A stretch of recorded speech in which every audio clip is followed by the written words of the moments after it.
Natikame, I see you. Hello everyone and welcome to my video on Attraction is Not a Choice. This is Game Gospel episode 1 and this is going to be a series on the truths on game that I have found on game theory. I shouldn't say game theory, game gospel. And so these are the truths that I've extrapolated. I would love for you guys to participate in the comments and let me know if you guys have any other game gospel ideas or if you guys have anything to add or disagree with.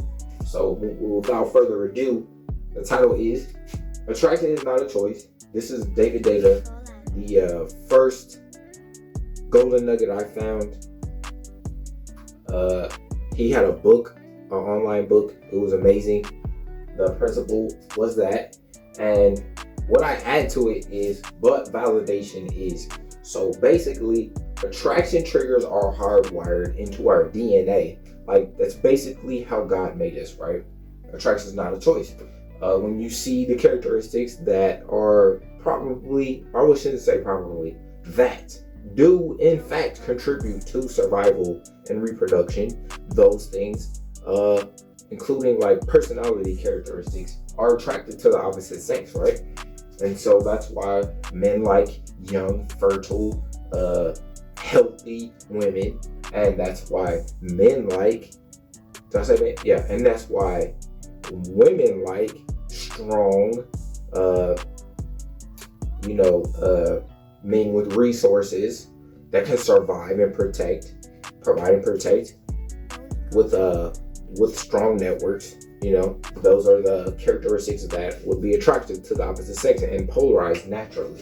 So, like I said, attraction triggers are hardwired, but validation is an expression of values and priorities that define a man. So, I take everything back to right action, right? So, validation is a conscious decision, right? I mean, so there's the validation of seeing a beautiful woman, right? But as you continue the interaction, how should that validation continue, right? And I made a list of 5 things that would be right validation, and then I made a list of 5 things that would be wrong validation. But there's a process in validation, like even looking at a woman for an extended period of time is validating her, right? You're giving her your attention. Attention is the first form of validation. Doing a cold approach or just approaching them and giving them an open. That's validation. It's saying you found them attractive enough to want to get to know them better, right? I know today it's right swipes, right? Or following someone on IG, which I strongly wouldn't recommend. Like, you're Mr. 9,999. Like, good luck with that. Or even right swiping today, you're number 999, and you'll be competing and waiting in line, so to speak, right? But the number one form of right action to rightly validate is a woman with a womb. Now, you may say this is ridiculous. You take it for granted, right? I would say women with wombs is a scarcity in today's day and age, honestly, in the West, in America. The majority of women are on hormonal birth control. I believe the statistic was 90%, which is outrageous, honestly. That, in my opinion, a woman who is separated from the Creator is separated from God, and that is a sin. Obviously, she's not a natural woman, and therefore your polarity is going to be off just in that aspect. And why is she on hormonal birth control? You should ask yourself that. Like, she's probably receiving donations, or I'll just leave it at that. So number 2 is submission. So obviously inside the confines of the relationship, you're going to need her to have an attraction level where she's willing to submit, right? She's gonna need to literally get on her knees to please you.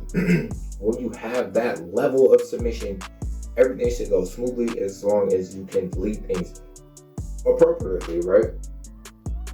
That would be the correct form of polarity that you would look for to continue validating a lady in a relationship. Why do I need to say that? Well, there's the opposite dynamic where you're being cucked or you're paying to play. So, right? But I'm just gonna stay on this list for now. So number 3 is gonna be healthy.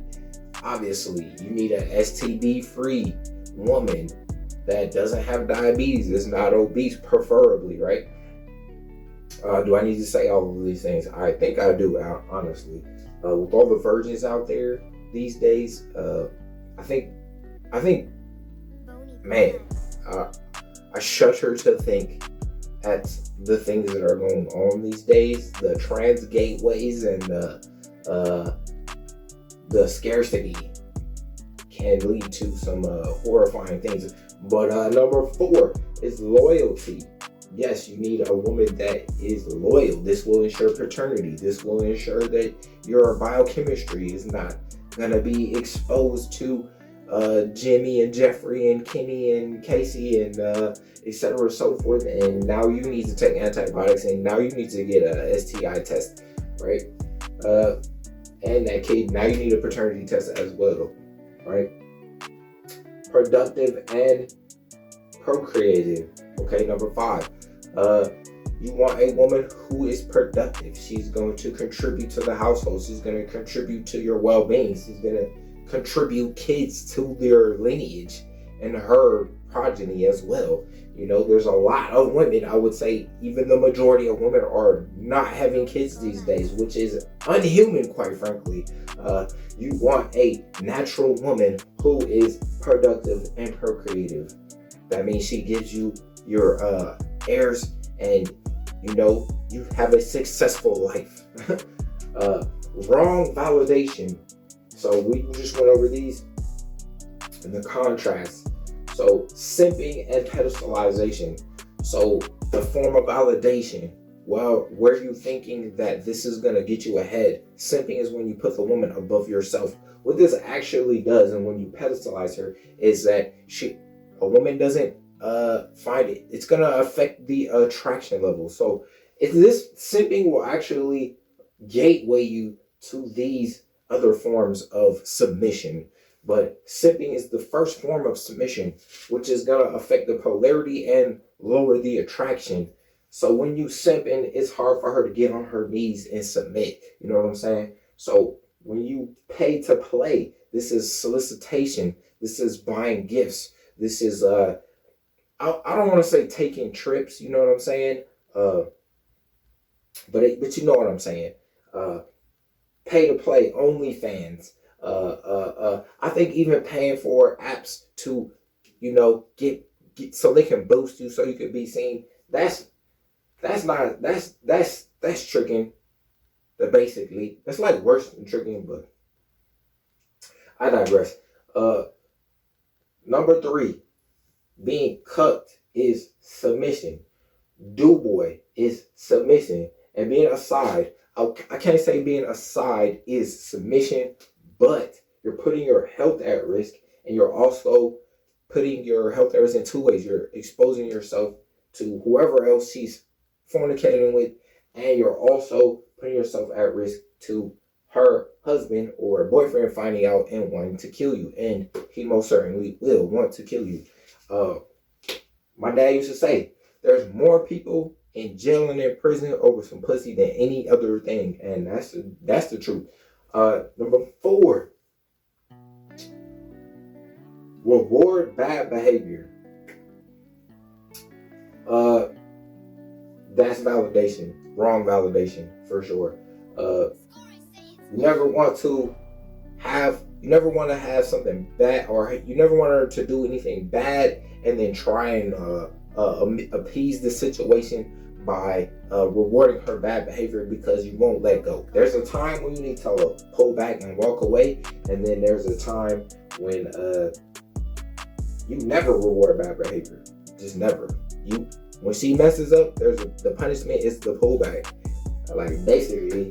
And so what you believe though is that when you have to try harder when she's acting up so that she will stop acting up, and that's actually a fallacy. When you start rewarding bad behavior, it actually makes things even worse. It's gonna lower attraction again. You're becoming submissive. And the fifth and final wrong validation is to choose a woman that is unhealthy, as in obese, type 2 diabetes, or STIs, or etc. so forth. And I advise everyone out there to get checked. I myself have been irresponsible for years and years, but luckily I have been tested recently and everything came back negative, but I've been scared straight. And I realized that every exposure is another instance where you need to be tested. And if you really want to have a family and have a successful life, you can't be living that fuckboy life or that promiscuous lifestyle. So unhealthy and ungodly. Like I said, any woman that's on birth control or the IED, that's ungodly. They're cut off. They're not natural women as God intended, and they're probably living a sinful lifestyle. And by you jumping in the rotation, God knows what's gonna happen to you. But karma's a bitch sometimes. And that concludes my list as Game Gospel number 1. I hope you guys enjoyed it. Like I said, please leave me a comment and join the discussion. If you guys have any other ideas for Game Gospel, that would be game that is 100% true.